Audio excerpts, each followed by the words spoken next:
Egypt, land of the pyramids and pharaohs. One of the most studied and scrutinized civilizations of the ancient world, and yet it remains veiled in mystery. In this video, we are going to see that the Quran reveals secrets about Egypt that until recently were lost to mankind.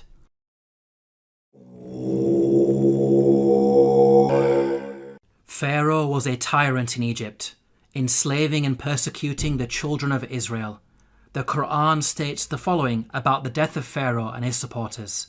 فما بكت عليهم السماء والأرض وما كانوا منظرين. Note the words, heaven and earth wept not for them.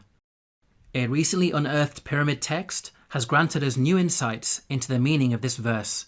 The pyramid text reads, "The sky weeps for you, the earth weeps for you, when you ascend to heaven as a star." Here, the pyramid text praises Pharaoh, claiming that upon his death he will ascend through the sky and claim supremacy of the heavens by becoming a star. We can see that the Quran quotes the pyramid text directly in its rebuttal of Egyptian adulations of Pharaoh. What's amazing is that knowledge of the ancient Egyptian language of hieroglyphics was lost to mankind at the time the Quran was revealed. It wasn't until the discovery of an artifact known as the Rosetta Stone in the 18th century, over 1,000 years after the revelation of the Quran, that mankind has been able to fully decode the hieroglyphics.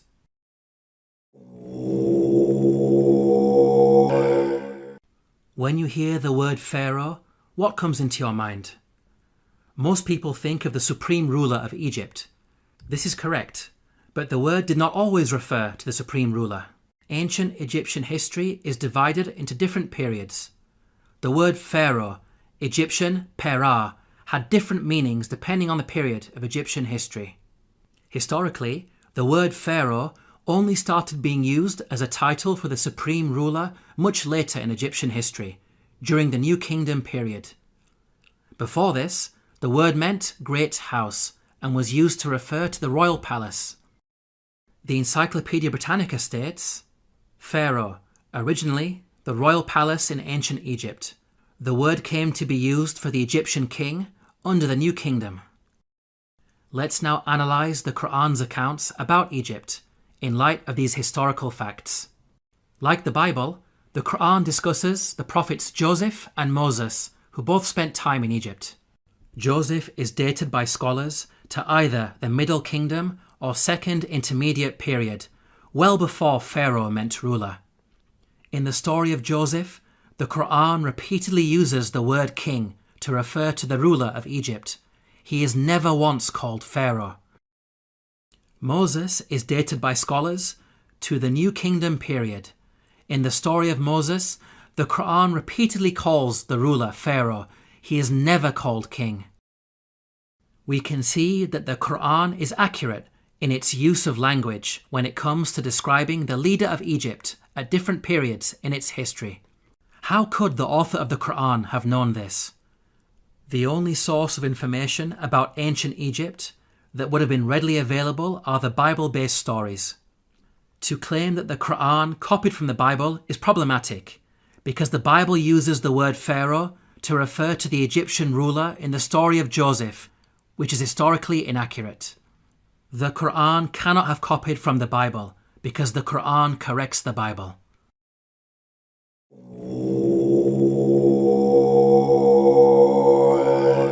The Bible explicitly states that at the time of the Exodus, the Israelite men were vast in number. The Israelites journeyed from Ramesses to Sukkoth. There were about 600,000 men on foot, besides women and children. If we factor in the women and children, then the total number of Israelites would realistically be in the millions. This claim of a vast nation is problematic in light of other information that the Bible provides. Firstly, Pharaoh is said to have appointed 2 midwives to deliver and murder Israelite babies. The king of Egypt said to the Hebrew midwives, whose names were Shiphrah and Puah, "When you are helping the Hebrew women during childbirth on the delivery stool, if you see that the baby is a boy, kill him." 2 midwives would only be sufficient for such a task if the Israelites were small in number and giving birth to a manageable number of babies. 2 midwives would not be sufficient for a vast nation of millions. Secondly, the Bible tells us that after the Exodus, God informed Israel that they would not be granted the land of their enemies straight away.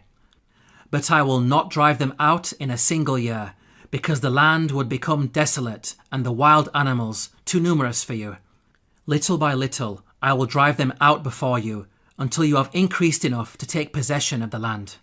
Note the reason for the Israelites being denied immediate possession of the land. It is said that wild animals will overpower them. Such a statement only makes sense if the Israelites were small in number and not a vast nation of millions, as the Bible claims. By contrast, the Quran states that the Israelites were only a small band at the time of Moses. فأرسل فرعون في المدائن حاشرين إن هؤلاء لشرذمة قليلون. We can see that the Quran fixes the contradictions that are present in the biblical narrative.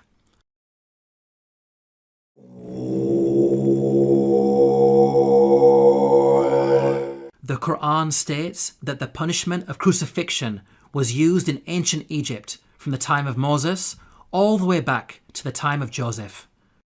Now, the word crucifixion typically brings to mind the Roman cross. However, in antiquity, there were different forms of crucifixion. Professor of Archaeology David Chapman wrote, "In studying the ancient world, the scholar is wise not to differentiate too rigidly the categories of crucifixion, impalement, and suspension. Hence, any study of crucifixion conceptions in antiquity must grapple with the broader context of the wide variety of penal suspension of human beings. The Arabic words translated as crucified in the Quranic verses all contain the root word salaba. Arabic dictionaries state that this root carries a number of meanings, including to harden or stiffen and to extract oily matter from bones. This word does not only mean death by being hung on a Roman cross. Rather, it indicates any method of execution which makes the body hardened or stiffened and results in the leaking of bodily fluids. So, impalement, suspension, and the Roman cross are all included without making any distinction. Archaeological evidence shows that the ancient Egyptians used to crucify people by impalement on a stake. The following entry is taken from an Egyptian-German dictionary of hieroglyphics. Note the hieroglyph which depicts an impaled man. This is a punishment that was used throughout the different periods of ancient Egypt. The Abbot Papyrus is dated to the New Kingdom period. It mentions an oath that includes impalement. He took an oath on pain of being beaten and of being impaled. The earliest evidence for crucifixion by impalement is Papyrus Bulaq 18, which is dated to the early Second Intermediate period. It states, "A bloodbath had occurred with wood. The comrade was put on the stake." We can see that crucifixion by impalement on a stake was carried out during the New Kingdom period, and at least as far back as the Second Intermediate period. These time periods cover both Moses and Joseph, which shows that the Quran is historically accurate. As well as mentioning crucifixion, the Quran also narrates the following threat of mutilation made by the Pharaoh of Moses. لأقطعن أيديكم وأرجلكم من خلاف ولأصلبنكم أجمعين. Historically, we know that capital punishment in ancient Egypt became more severe with the advent of the New Kingdom period, which is the time of Moses. In fact, the specific punishment of mutilation is primarily associated with the New Kingdom period. For example, the Turin Judicial Papyrus records, persons to whom was done punishment by severing their nose and ears on account of them ignoring the good instruction said to them. These details about crucifixion and mutilation are missing in the Bible. There is a Jewish commentary, the Midrash Shemot Rabbah, which mentions Pharaoh threatening Moses with burning and crucifixion. But this is a much later work that was composed centuries after the Quran was revealed.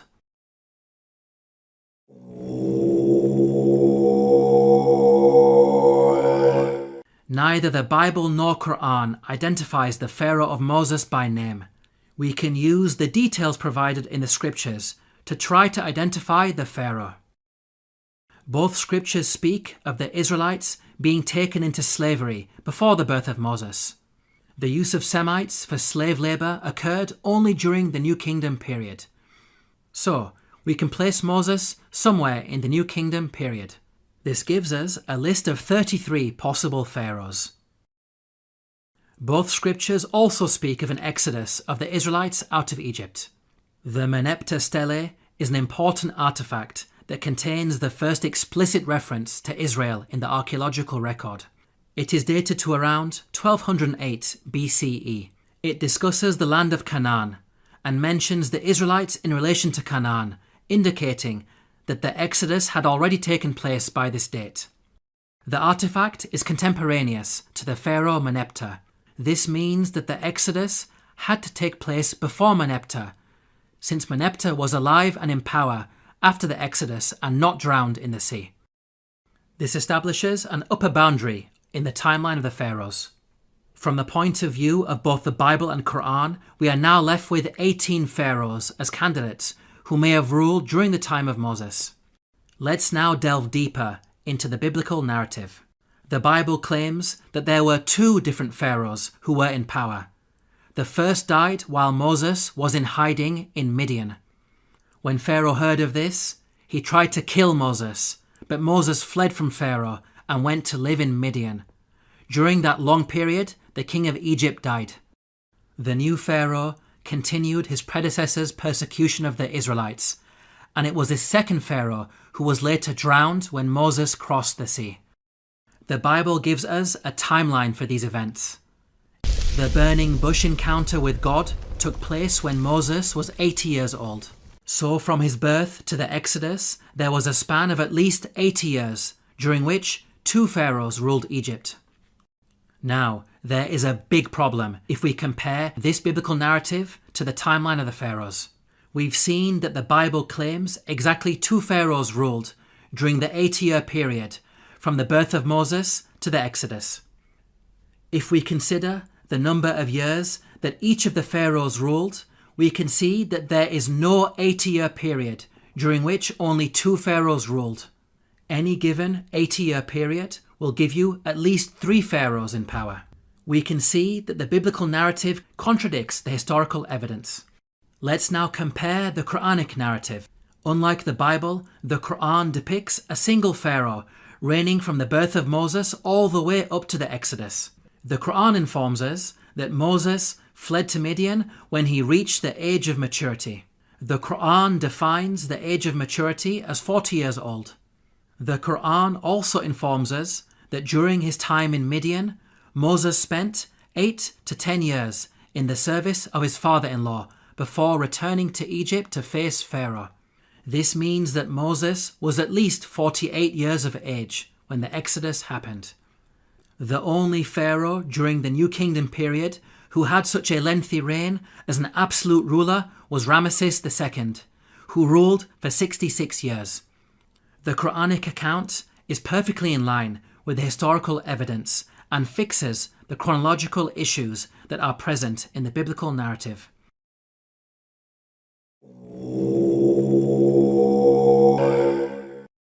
Let's now compare the life and religion of Ramesses II to the claims that the Quran makes about the Pharaoh of Moses. وَإِنَّ فِرْعَوْنَ لَعَالٍ فِي الْأَرْضِ وَإِنَّهُ لَمِنَ الْمُسْرِفِينَ.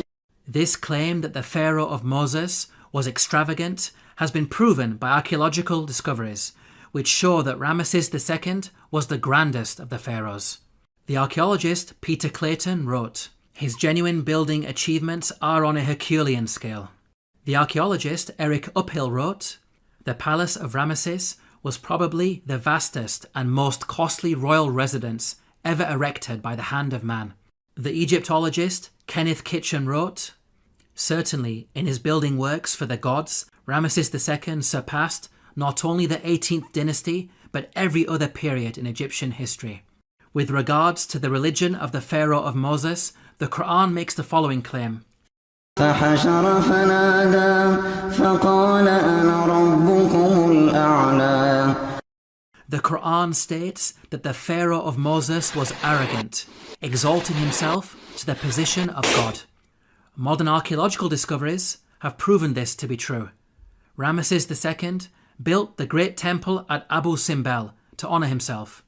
Its entrance is flanked by 4 colossal statues of Ramesses II, which dwarf the statue of Ra Horakti, god of the horizon, located above it.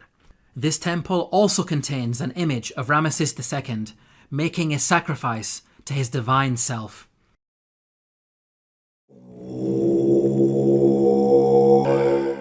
The Quran makes the following claim about the Pharaoh of Moses, who God drowned in the sea.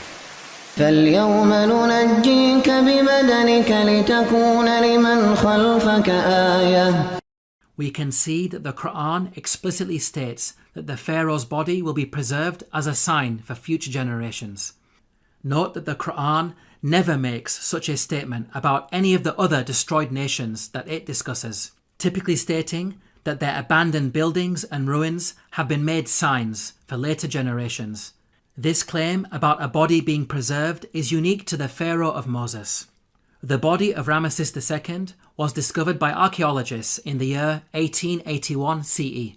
The mummy has been on display in the Cairo Museum, and over the last century, it has been seen by millions of tourists from all over the world. In the following documentary, Sir Tony Robinson states that Ramesses II is one of the few pharaohs whose body has survived largely intact. Just across the river from Luxor lies the famous Valley of the Kings, where Ramesses himself was buried. His mummy was discovered in 1881. One of the few pharaohs whose body has survived largely intact. Historically, priests had concealed his body in a secret location in the year 1000 BCE because of a problem with grave robbers. Nothing was known about his mummy in the intervening period of almost 3,000 years. At the time the Quran was revealed, the whereabouts and fate of Pharaoh's body was unknown. During the 3,000-year period in which the body was hidden, it could easily have been damaged or stolen. It may have even remained lost forever, locked away in its secret location, never to be rediscovered. If you think about it, these statements in the Quran are not only historically accurate, but also represent quite a bold prophecy.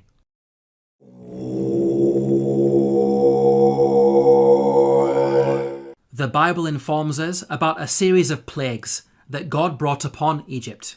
The book of Exodus informs us that the first 6 of these plagues are as follows. First, the Nile was turned into blood. Second, masses of frogs. Third, swarms of mosquitoes. Fourth, swarms of flies. Fifth, the death of livestock. Sixth, boils on people and animals. Now at first glance, this series of plagues in the biblical narrative may seem random and unrelated. However, the Quran sheds light on these events. The Quran states the following about the divine punishments against Egypt. فأرسلنا عليهم الطوفان والجراد والقمل والضفادع والدم آيات مفصلات فاستكبروا. Notice the first punishment mentioned by the Quran, a flood. This is an important detail that is not found in the Bible. This punishment of a flood actually explains the 6 seemingly random and unrelated plagues in the biblical narrative. A flood would result in high concentrations of red earth entering the Nile River and causing a blood-like colour, killing fish and making the water undrinkable, as described in the biblical narrative. This phenomenon is attested to historically, as recorded by a Middle Kingdom Egyptian sage. See, the river is blood. One shrinks from other people and thirsts for water. The rest of the biblical plagues are also easily explained as a consequence of the flood. Frogs, mentioned in plague number 2, are known to fill the land after Nile floods. The death of the frogs recorded in the biblical narrative can be caused by contamination of anthrax that was carried over from the rotting fish. Mosquitoes, mentioned in plague number 3, proliferate after Nile floods, as the pools of water left over from the flooding would have allowed them to overbreed. Swarms of flies, mentioned in plague number 4, will be brought about by the massive death of frogs on the land. The death of pasturing livestock, mentioned in plague number 5, can be explained by anthrax, as brought on the land by the frogs. The boils on humans and cattle, mentioned in plague number 6, may have been caused by bites. The stable fly in particular is infamous for its vicious biting of mammals. We can see that the Quran's mention of a flood easily explains the biblical plagues, which are not random as initially appears to be the case, but in fact a series of interrelated events.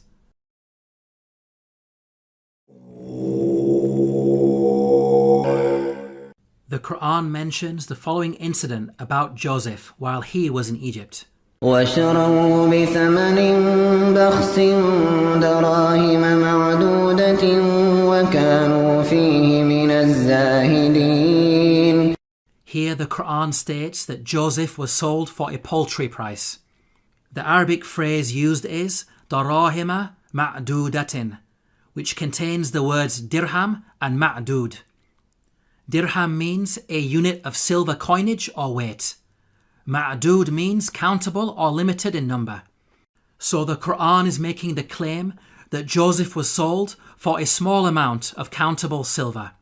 There is plenty of historical evidence that standardized units of silver were used in transactions in ancient Egypt.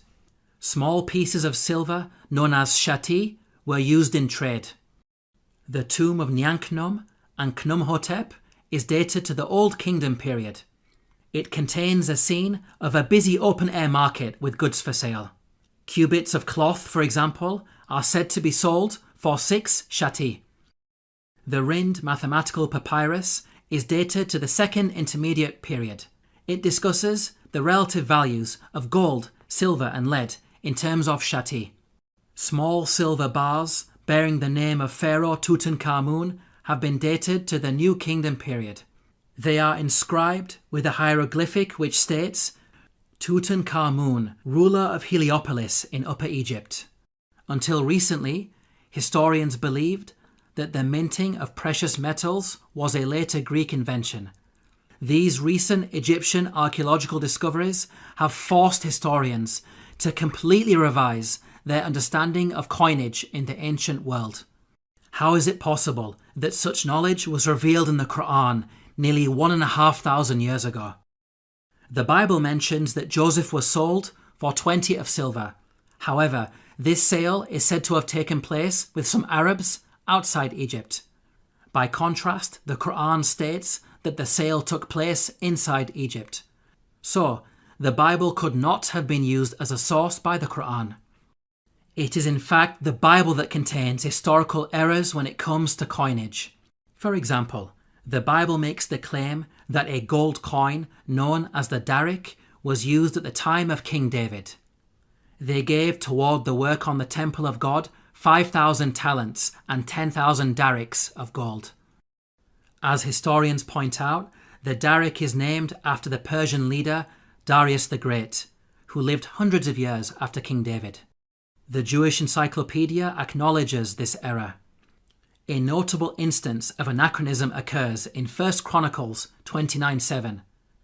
Gold darics, coins which were not struck before the time of King Darius I, i.e. more than 400 years after David.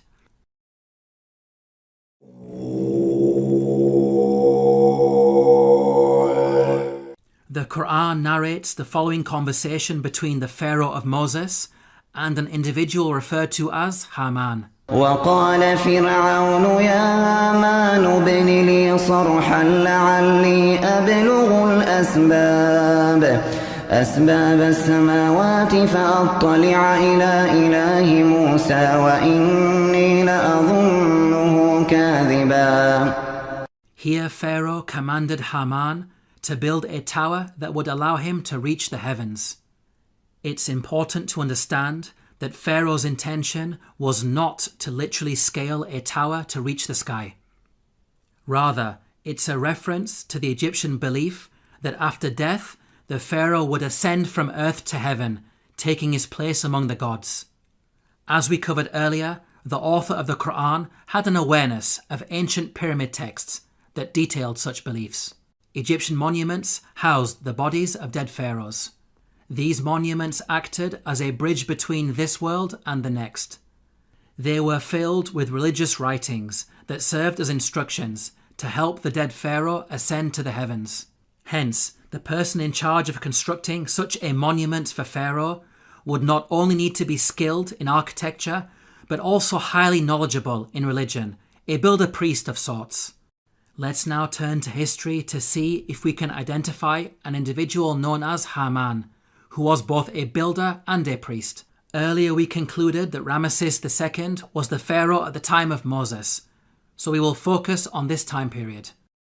A block statue in the Egyptian Museum of Munich contains a biographical account of the life of a high priest named Baken Khonsu. In his own words he states, "I am one truly reliable, useful to his Lord, who performs beneficent deeds within his temple. I being principal chief of works in the estate of Amun, I erected obelisks of granite stone whose tops reach to the sky." Here, Baken Khonsu tells us that he served the pharaoh in two ways, first by performing rituals in the temple, and second as chief architect. In fact, Baken Khonsu was an architect extraordinaire, being one of the greatest in all of ancient Egypt. He is responsible for constructing the Temple of Amun at Karnak, a monument that remains one of the largest religious structures ever created by man. With regards to the priesthood, Baken Khonsu informs us that he had a very long and illustrious career. "I was a third prophet of Amun for 15 years. I was a second prophet of Amun for 12 years. He appointed me high priest of Amun for 27 years. Here Baken Khonsu is stating that he served the god Amun throughout his priestly career. Amun is the name of an Egyptian deity who rose to prominence during the New Kingdom period. By the time Baken Khonsu died, he had been a priest for many decades, having served Ramesses II as high priest throughout his reign. Both Ramesses II and Baken Khonsu were contemporaries who died around the same time. What about the Quran's mention of Haman? How does it relate to Baken Khonsu? Baken Khonsu referred to himself by the title High Priest of Amun. The actual phrase in the hieroglyphics is Ham, Nata, Tapi, Amana. The word Ham literally means servant, and Amana is how you articulate the name of the god Amun in Egyptian. Baken Khonsu was Ham Amana, meaning servant of Amun. The Quran's mention of Haman may be simply an Arabized version of the Egyptian Ham Amana. Let's now summarize the main points about Baken Khonsu. He was a senior ranking figure under Pharaoh Ramesses II, acting as both high priest and chief architect. He served in the temple of the god Amun and thus had the title Ham Amana. It is clear that all of the historical evidence fits perfectly with the Quranic narrative. Now it's important to point out that the Bible also mentions a Haman, but the resemblance is only in name. The biblical Haman served under a Persian king and bears no relation to the Quranic Haman of Egypt. Yet again, these are details that are completely missing in the biblical narrative. In this video, we have seen that the Quran has a remarkable insight into many facets of ancient Egypt, revealing long-lost knowledge while also correcting the Bible. Claims that the author of the Quran copied from the Bible are clearly rubbished in light of such facts. The Quran boldly declares its origins. تنزيل الكتاب لا ريب فيه من رب العالمين. Productions.